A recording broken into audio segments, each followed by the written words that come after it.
Olá! Na aula de hoje trabalharemos o ambiente e processo de planejamento estratégico. O ambiente competitivo, ele precisa ser estudado minuciosamente para que a empresa possa estabelecer estratégias sólidas e de sucesso em seu mercado de atuação. O ambiente passa por uma série de análises. Quando a gente fala ambiente, a gente tem que pensar em todos os públicos com os quais a empresa se relaciona, fornecedores, clientes, bancos. A gente tem que pensar nas variáveis que influenciam o sucesso da empresa, como, por exemplo, tecnologia, economia, políticas, as novas leis, as questões ambientais, etc. O processo de planejamento estratégico. A definição e a estratégia, elas passam por determinadas etapas. Essas etapas, elas são cíclicas, mas elas possuem uma ordem cronológica para acontecer. Vejamos agora, na ilustração, como essas etapas podem ser estabelecidas. Missão do negócio, que diz respeito ao propósito da empresa, o que ela vem a ser, qual é a vocação da mesma. Oportunidades e ameaças, refere-se às coisas relacionadas ao ambiente externo e que afetam positivamente, no caso de oportunidades, ou negativamente, no caso de ameaças ao negócio. Podem estar ligadas, por exemplo, à política, economia, tecnologias novas. Pontos fortes e fracos. Nessa análise, são estudados os aspectos internos da empresa, onde estão as suas forças e as suas fraquezas. Em seguida, definição de metas, aonde a empresa pretende chegar, especificamente o que ela está objetivando. Definição de estratégias, quais serão as ações para que as metas sejam atendidas, como será feita a estratégia da empresa. Elaboração de programas, como será o produto, como será o preço, em quais canais de distribuição a empresa levará os seus produtos aos seus clientes, como serão estabelecidas as comunicações de marketing. Isso faz parte dos programas, da elaboração de programas de marketing. Posteriormente vem a fase da implementação, a colocação em prática daquelas ações determinadas nos passos anteriores. E, como esse processo ele é contínuo, ele deve ter um feedback, ou seja, deve ser monitorado e controlado sistematicamente, para que sempre que necessário as ações possam ser realinhadas e retomadas. Observa-se, portanto, com esse processo, com o processo do planejamento estratégico, que várias etapas precisam ser cumpridas, estudadas detalhadamente por pessoas especializadas, para que você realmente consiga ter uma análise da situação adequada, uma estratégia pertinente e um controle e monitoramento contínuo sobre a implementação do programa estratégico. Esse trabalho ele vai trazer frutos e resultados mais consistentes para o negócio em que a empresa está inserida. Missão. A missão da empresa diz respeito ao seu propósito, o que ela quer ser no mercado. Na verdade, o processo de planejamento estratégico ele nasce com uma definição de missão. A missão significa aquilo que a empresa tem vocação para ser, aquilo que ela quer, além de vender produtos e serviços, aquilo que ela quer passar para o seu mercado de atuação. Existem diversos exemplos de missão. Peguemos o exemplo da empresa Boticário, empresa especializada no setor de perfumaria e cosméticos de bastante sucesso, uma das maiores franquias do Brasil. Ela comercializa seus produtos por meio de franquias. A missão do Boticário é criar produtos que enalteçam a beleza e promovam o bem-estar das pessoas, traduzindo essa intenção em valores percebidos pelos clientes, para conquistar sua fidelidade e assegurar o crescimento e a rentabilidade do negócio. Vejamos então que a missão, ela passa, né, no caso do Boticário, aquela essência daquilo que a empresa quer conquistar e quer ser no seu dia a dia, no mercado em que ela está atuando. Peguemos um outro exemplo para poder compreender um pouco mais detalhadamente o aspecto missão. A Nestlé coloca como missão oferecer ao consumidor brasileiro produtos reconhecidamente líderes em qualidade e valor nutritivo que contribuam para uma alimentação mais saudável e agradável, gerando sempre oportunidades de negócio para a companhia e valor compartilhado com a sociedade brasileira.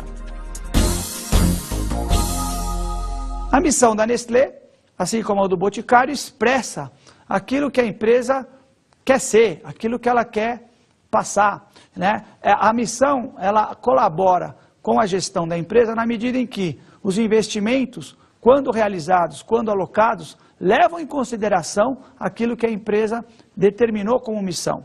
No caso da Nestlé, quando ela coloca assim, produtos reconhecidamente líderes, ela está, em outras palavras, colocando, eu, Nestlé, invisto em tecnologia, eu procuro possuir produtos o mais nutritivos possíveis, quer dizer, todo aquele trabalho de desenvolvimento de produtos, de oferta de serviços adequados, ele vai enxergar e vai ter um ponto de partida a partir da missão. Após a definição da missão, a análise da situação deve ser estabelecida. O que envolve a análise da situação?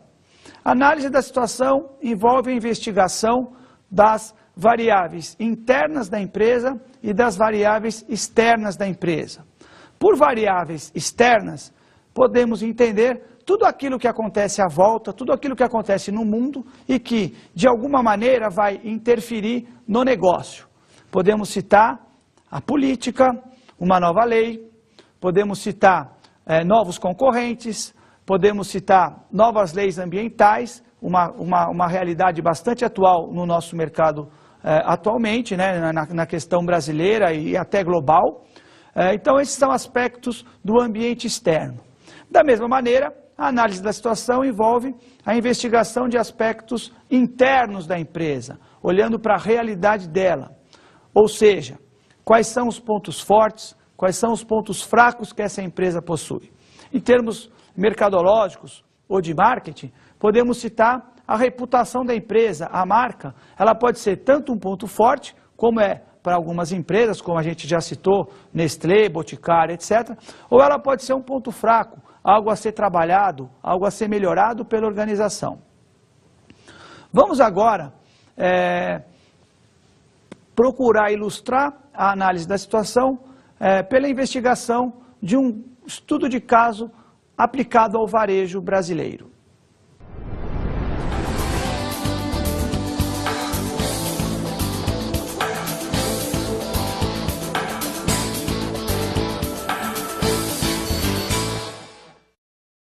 Há alguns anos, o setor de varejo tinha pouco poder de negociação e questões como prazo de entrega e de pagamento eram ditados pela indústria.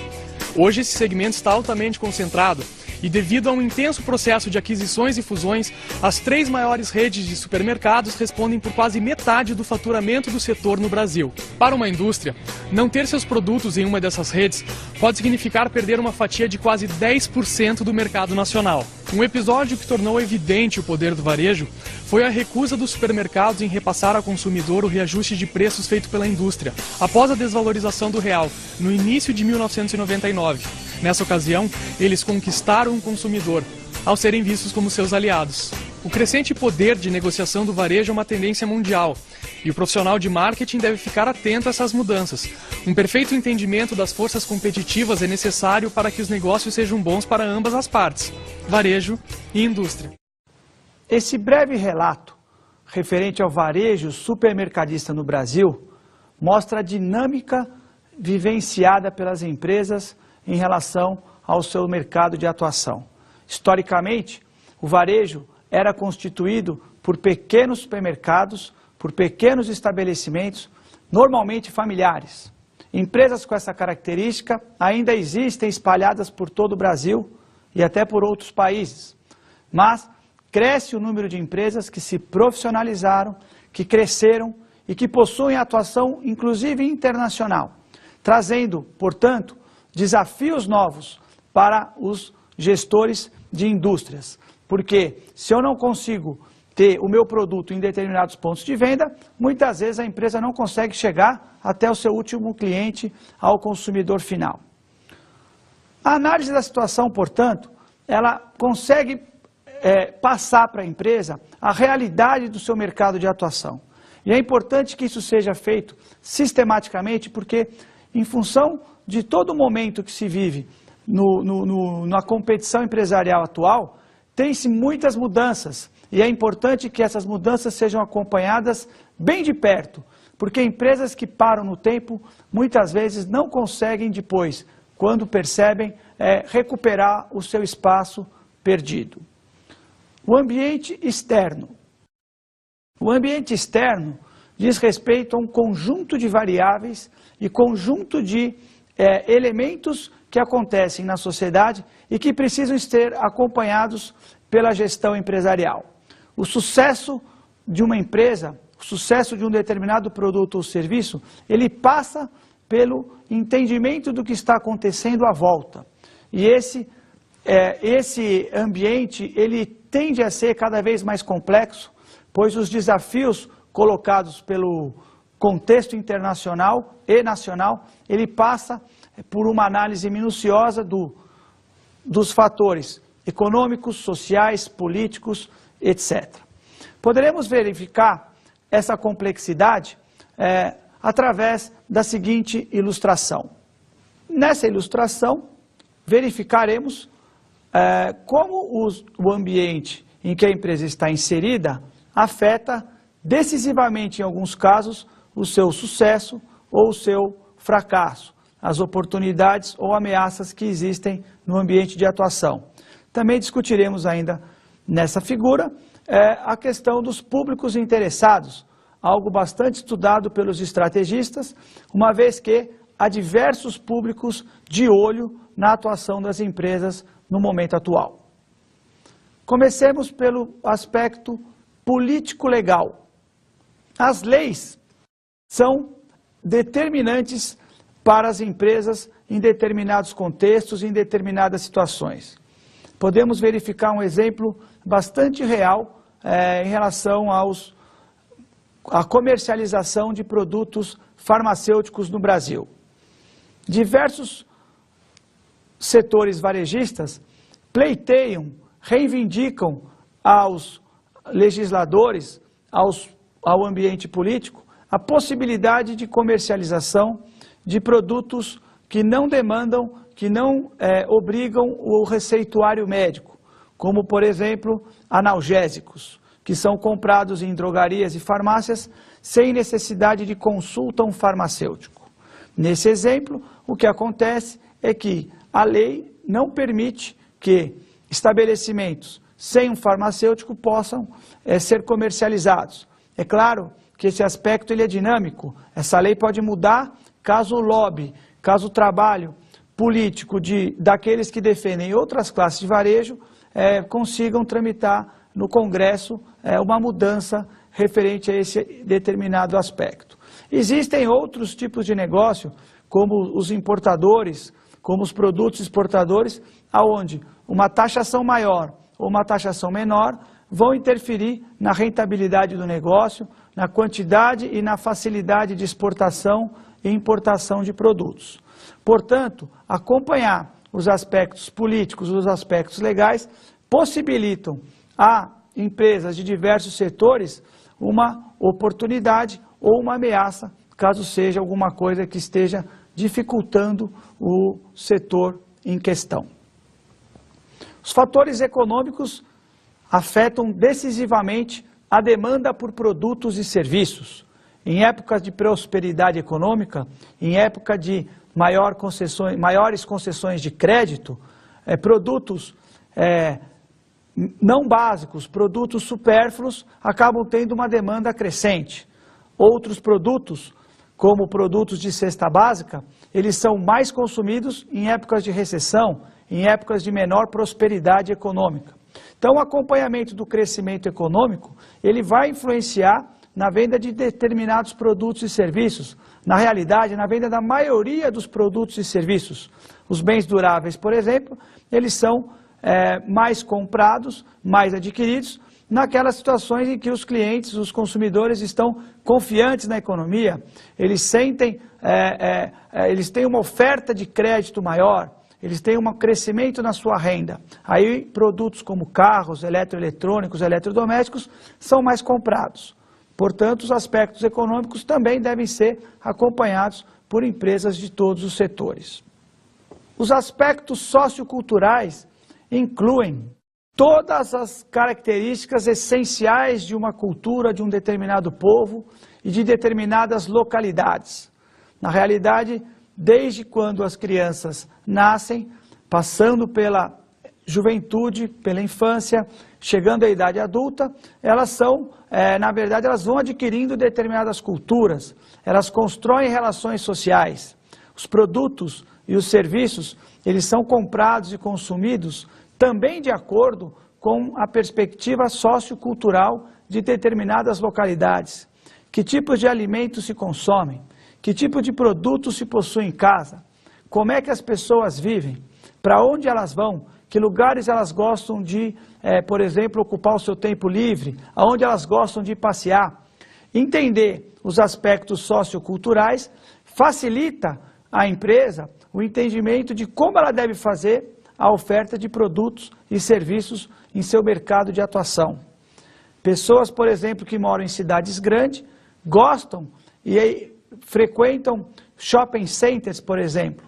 O shopping center é um estabelecimento de varejo organizado, previamente planejado, que hoje faz parte dos valores culturais daqueles que moram em cidades grandes. São estabelecimentos que foram projetados de maneira criteriosa, de maneira estudada, a atender às expectativas dessas pessoas, segundo os seus valores culturais. Outro aspecto é o aspecto tecnológico. A tecnologia, ela afeta diretamente a vida das pessoas. Desde as últimas décadas, desde o final do século XX, as tecnologias têm mudado a maneira como as pessoas vivem e a maneira como as pessoas fazem compras, que tipo de produtos elas consomem. As novas gerações, elas são gerações high-tech, são gerações plugadas, são gerações de acesso à tecnologia, que gostam da interação com o computador. As empresas precisam estar atentas, porque as estratégias de marketing devem considerar que tipo de mídias os novos clientes, os novos compradores estão utilizando.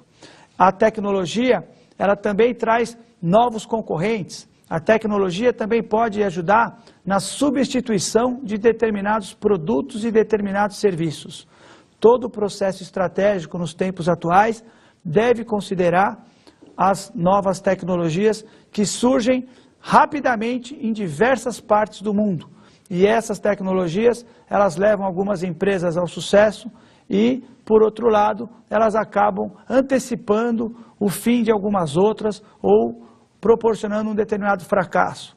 Um caso interessante diz respeito à Kodak. A Kodak é uma empresa que trabalha no ramo de fotografias há muitas décadas. E o seu produto principal era o filme fotográfico. A máquina digital, simplesmente, de um momento para outro, uma nova tecnologia diminuiu drasticamente o mercado de filmes não digitais, o mercado de filmes fotográficos. Aquele mercado que outrora a Kodak dominava e que hoje já não mais é procurado pelos clientes da mesma maneira. O consumidor, ele procura aquilo que é mais conveniente segundo os seus próprios interesses. Um outro aspecto diz respeito aos fatores ecológicos. Quando se diz fatores ecológicos, em termos empresariais, pensamos em sustentabilidade. As empresas, elas historicamente exploraram o meio ambiente. O meio ambiente, ele não pode mais ser explorado. Na verdade, a sustentabilidade diz respeito a crescimento e produção de uma maneira a não afetar dramaticamente aos recursos naturais especialmente. E as empresas agora, também com nova legislação, com consumidores mais exigentes quanto a esses aspectos, precisam considerar os aspectos ecológicos e os danos que elas podem trazer. Isso, a médio e longo prazo, poderá ser o diferencial do sucesso ou do fracasso, dependendo do mercado em que a empresa atua. Um outro fator relacionado ao ambiente externo da empresa é a concorrência. A concorrência, ela se estabelece de acordo com a rentabilidade, de acordo com o grau de abertura de mercado que um determinado governo proporciona, de acordo com a facilidade de acesso a crédito e tecnologia. A concorrência, ela aumentou dramaticamente em determinados setores, em vários elos de cadeias produtivas e comerciais.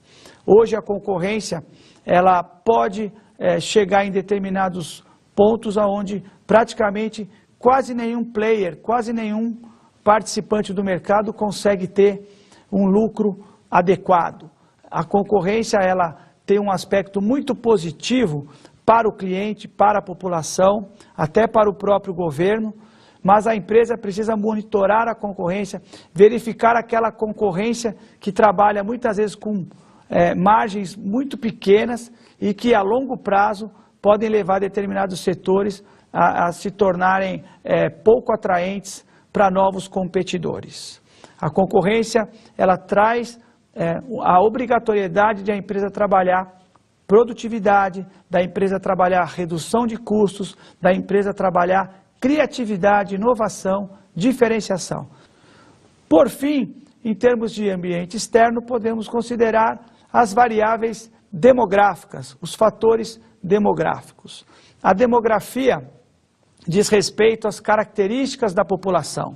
Demografia é algo acompanhado por diversas empresas de diversos setores. Quando, por exemplo, cai a taxa de natalidade, nós temos uma consequência para o mercado de brinquedos, uma consequência para o mercado de fraldas, mercados relacionados a produtos infantis. O maior número de nascimentos aumenta o tamanho desses mercados. O menor número de nascimentos diminui o tamanho desses mercados. Então, as variáveis demográficas, elas são estudadas por diversas empresas de diversos setores. Um outro aspecto relacionado a esse ambiente externo diz respeito aos públicos interessados. Quem verdadeiramente se interessa pelos negócios da empresa? Primeiramente, os acionistas. O acionista é o maior interessado no sucesso da empresa, pelo menos em termos financeiros. O acionista é aquele que coloca o seu capital, entre aspas, apostando que aquilo que ele está fazendo vai lhe trazer retornos atraentes. Toda empresa deve satisfação para os seus proprietários, para os seus acionistas. As empresas sociedade anônima em especial, pois elas publicam balanços onde pode-se verificar como estão sendo os investimentos e quais são os retornos que a empresa está obtendo no seu mercado. Colaboradores. As empresas modernas, as empresas mais atentas a essas mudanças todas no mercado, dão muita atenção e valorizam seus funcionários, seus colaboradores. Os colaboradores são um patrimônio na empresa e a representam junto a diversos públicos. É importante prestar atenção e estar trabalhando para que os colaboradores atuem de maneira responsável, de maneira objetiva a atender aquilo que o mercado demanda em relação aos produtos e serviços da empresa. Fornecedores. Os fornecedores também fazem parte dos públicos interessados da empresa. Os fornecedores muitas vezes trabalham para grupos pequenos de empresas e eles têm total interesse no sucesso dessa organização. Um exemplo simples é uma montadora de automóvel. Uma montadora de automóvel tem diversos fornecedores e alguns deles, obviamente, vão ter maior sucesso conforme o modelo daquela determinada montadora for mais bem aceito pelo mercado em que ele está inserido. Clientes. Por motivos óbvios, o cliente é o maior patrimônio que as empresas podem ter.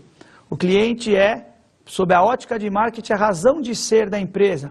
E acompanhar a satisfação do cliente é uma tarefa rotineira e deve ser uma tarefa bastante importante dentro das demais atividades de marketing. Sindicatos. Os sindicatos também representam um público interessado nas organizações. Os sindicatos procuram defender os trabalhadores, os seus interesses, o número de empregos, a empregabilidade, a evolução da remuneração, a evolução do bem-estar do trabalhador, criando condições de trabalho mais adequadas. As empresas devem estar atentas a isso. Governo. O governo também é um público interessado na medida em que o governo conta com a empresa em relação a impostos, em relação à manutenção de empregos, em relação à oferta de determinados produtos e serviços que são contados para a sociedade com ansiedade. Por exemplo, a indústria farmacêutica, quer dizer, o governo espera que a oferta de produtos seja adequada para que não faltem, por exemplo, medicamentos em hospitais públicos ou em drogarias, farmácias, etc. Comunidade. A comunidade em geral, o entorno onde a empresa está instalada, também tem interesse, porque diversas pequenas atividades e pequenos prestadores de serviço também acabam contando com a evolução e com a prosperidade da empresa. Trata-se de um público interessado também. E a empresa precisa estar atenta a esse público, porque a comunidade pode influenciar na reputação da mesma. Concorrentes. Embora os concorrentes disputem espaços com a empresa, eles, em outra medida, colaboram com a empresa na defesa dos interesses de um determinado setor. Há casos, por exemplo, em que concorrentes se unem, se aliam para a redução de custos em aspectos ligados à logística, a financiamento bancário, à exportação. Trata-se, portanto, de um outro público interessado.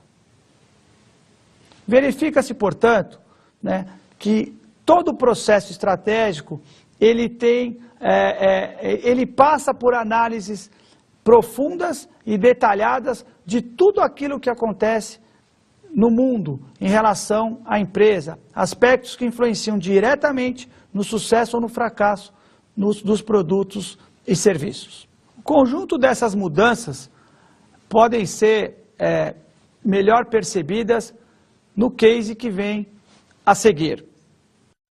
O varejo virtual no Brasil já é realidade e os adeptos crescem a cada ano. Já não se fala mais que fazer compras pela internet é uma coisa elitizada ou de adolescentes. O mercado é amplo. De grandes redes de eletroeletrônicos, passando por lojas de móveis e supermercados, pode-se encontrar de tudo na web. É claro que existem limitações. O receio de fraudes na hora do pagamento, por exemplo, ou a baixa porcentagem da população que tem acesso à internet. Para superar essas dificuldades, algumas redes, como o Magazine Luiza, criaram o conceito de comércio virtual na loja. Ao invés de produtos nas prateleiras, as lojas possuem diversos computadores, de onde o cliente acessa o site da empresa, efetua a compra e até negocia as condições de pagamento. É realmente bastante significativo a evolução do varejo virtual no Brasil. O varejo virtual ele nasceu com muitas observações pouco otimistas em relação ao seu crescimento, mas o que se está verificando é uma verdadeira revolução. As empresas elas perceberam essa caminhada, esse desenvolvimento e, na verdade, essa tendência. Ou seja, as pessoas pesquisam produtos e as pessoas estão agora adquirindo produtos também pela internet. Todas as empresas varejistas e as empresas industriais devem estar atentas a essa mudança, porque não considerar isso no planejamento estratégico é realmente uma verdadeira miopia em termos de marketing. O ambiente interno. O ambiente interno diz respeito aos aspectos que fazem parte da realidade da empresa. Nesse sentido, o ambiente interno ele é ímpar, ele é único, ele não faz parte de outros negócios, de outras empresas, ele diz respeito ao que está dentro da organização.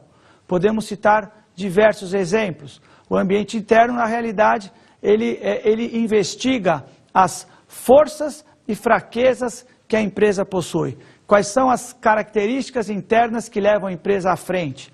Por exemplo, motivação dos funcionários, reputação da marca, capacidade de investimento. Esse conjunto de coisas podem ser aspectos positivos e que fazem parte do ambiente interno. Um modelo bastante utilizado por diversos autores e internacionalmente conhecido é a análise SWOT, que vem de uma sigla em inglês, que na nossa língua significa forças e fraquezas, oportunidades e ameaças. A análise SWOT é uma metodologia que procura construir, através de demonstrações gráficas bastante simples, qual é a situação competitiva da empresa. Uma boa análise SWOT nada mais é do que uma ferramenta para que a empresa possa estabelecer metas e traçar estratégias adequadas à sua própria realidade. A próxima ilustração vai explicar mais detalhes dos aspectos que fazem parte da análise SWOT.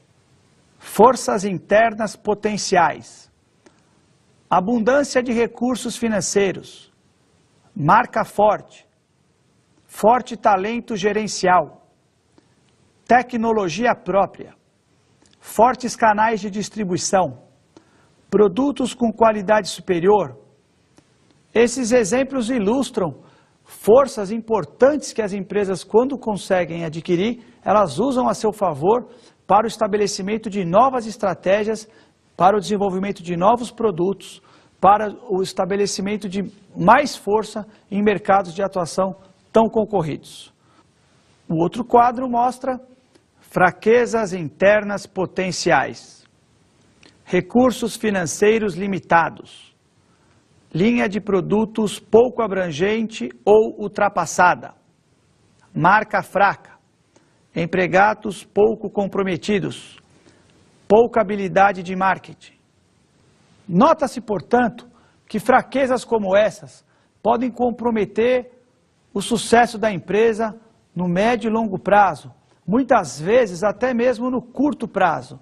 É importante estar atentos, porque muitas fraquezas dessas, reunidas, podem de fato levar a empresa à sua extinção e à sua substituição por outras no mercado.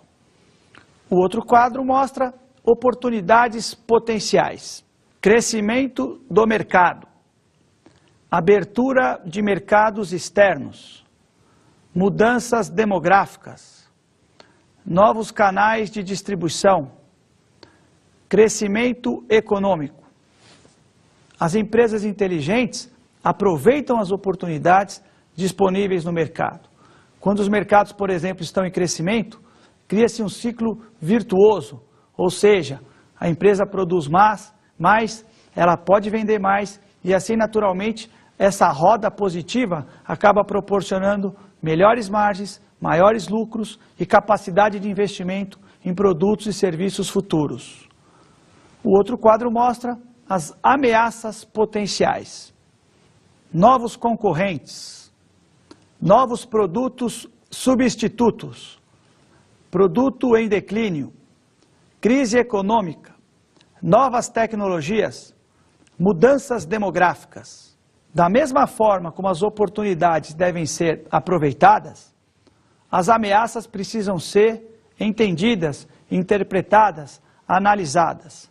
A ameaça, na verdade, ela pode levar à substituição do produto, ela pode levar à diminuição de vendas, ela pode levar a aspectos perigosos. A empresa precisa estar atenta, a empresa precisa ter ações e considerar nas suas estratégias todas as ameaças que estão no ambiente.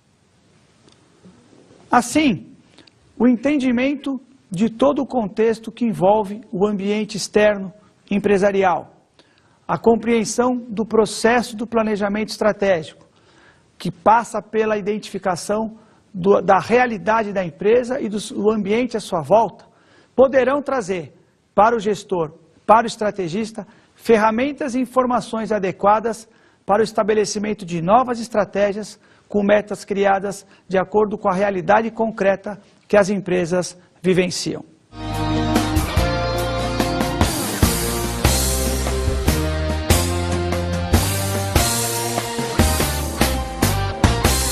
Dicas de leitura para hoje. O primeiro livro que eu queria indicar para vocês tem o nome de Planejamento de Marketing. O autor é o Robert Stevens, ele é o coordenador, na verdade. Editora Macron Books. É um livro interessante que aborda especificamente o tema.